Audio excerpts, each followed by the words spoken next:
যদি কারোর সন্তান মারা যায়, ছোট বাচ্চা মারা যায়, নবী করিম সাল্লাল্লাহু আলাইহি সাল্লামের হাদিসের আলোকে তার জন্য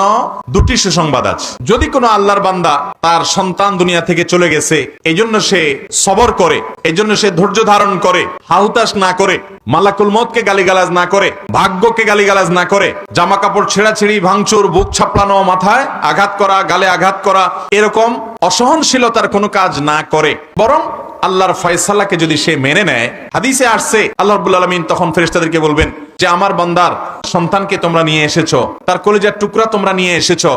সন্তান হারানোর পর আমার বান্দার অবস্থান কি? কোন কোন নেককার বান্দা যারা সবর করতে পারেন, যারা আল্লাহর ফয়সালা রাজি থাকেন, তাদের ব্যাপারে ফেরেশতারা বলবে আল্লাহ আপনার বান্দা আপনার ফয়সালায় সন্তুষ্ট হয়ে বলেছে, আল্লাহ দিয়েছেন, তিনি আবার নিয়েছেন, অতএব আমি আল্লাহর এই সিদ্ধান্তকে স্বাগতম জানাই। নবী সাল্লাল্লাহু আলাইহি ওয়াসাল্লামের হাদিসে বলছে আল্লাহ তাআলা তখন ফেরেশতাদেরকে বলবেন আমারে বান্দা যেহেতু সবর করেছে, তোমরা সাক্ষী থাকো, আমি তাকে জান্নাতে একটা প্রাসাদ দিব যেটার নাম হলো বাইতুল হামদ বা প্রশংসার ঘর। যেহেতু সে আমার প্রশংসা করেছে, তাকে আমি এরকম একটা মর্যাদা দিব যে মর্যাদাটার নামই দেওয়া হবে প্রশংসার প্রাসাদ।